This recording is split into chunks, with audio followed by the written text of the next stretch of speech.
What up, Bennett fam? Hey, happy Monday. Bennett to win it. I hope everybody's doing good. I'm swamped in schoolwork, as you can see. I'm actually in our office trying to hide so people don't hear me. But y'all know what time it is, baby. Bennett to win it. Motivation Monday. I want to talk about the importance of a faith walk. Everybody's like, I know what faith is. Yeah, that's cool, but the difference between faith and the faith walk. You know, we got a lot of things going on nowadays, and one of the biggest things is that we put in work for something, or we do all the necessary steps to make something happen, and not all doesn't always happen. So I just want to talk a little bit about what faith looks like when you're waiting on a breakthrough, on a job promotion, on a grade, on an athletic accomplishment. No, sometimes God has to put you through something that's a little more hard to bear than the other people in order to teach you how to maintain the blessing that he's going to give you. So I'm going to go to the word today. It says that they who wait on the Lord he will renew their strength. So I want to start by saying, don't ever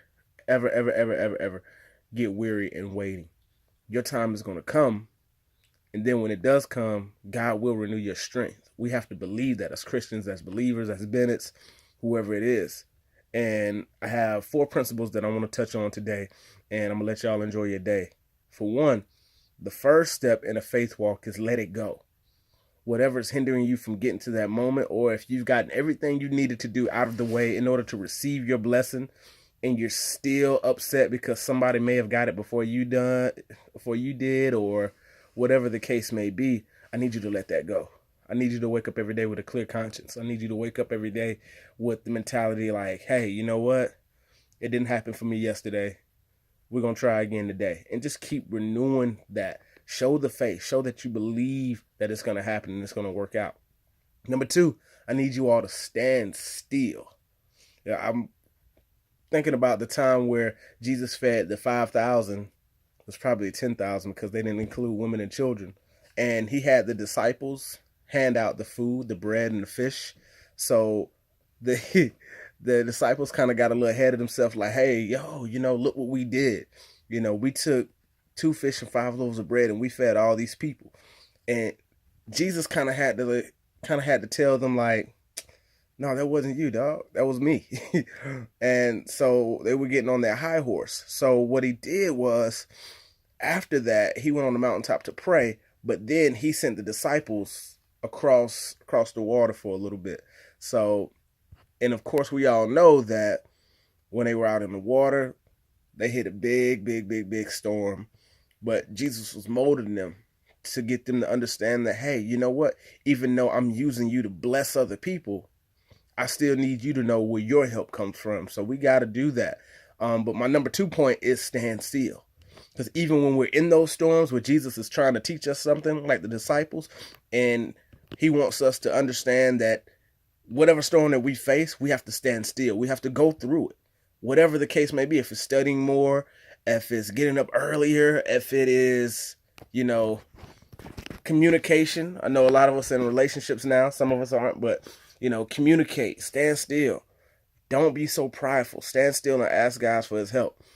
And also, moving along with that first story, it's going to bring me to my next point, no pity party. So when they were in the storm, they were basically whining. You got to get away from people that are going to cause you to drag you to that pity party.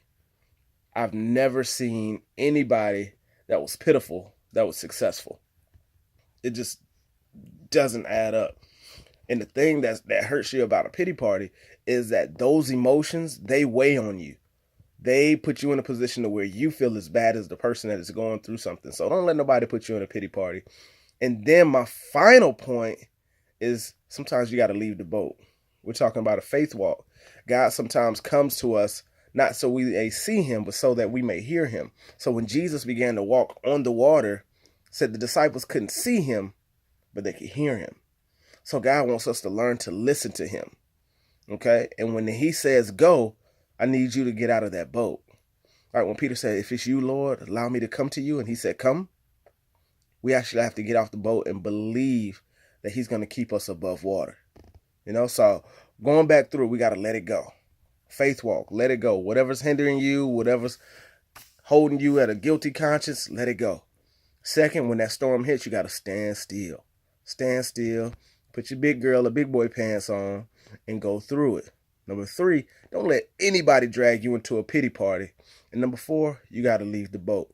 So when you hear Jesus calling and he says, hey, go forth, you got to get out the boat and trust that he's going to keep you afloat like he did Peter. You know what I mean? So that's what I got for y'all this morning is let it go, stand still, no pity party, and get out the boat. I love y'all. Hope y'all have a great day. And whatever's hindering you from keeping the faith, let it go. Let's get ready. Let's have a good week. And see y'all next time. Deuces. I feel like I need background music. This is crazy. Later.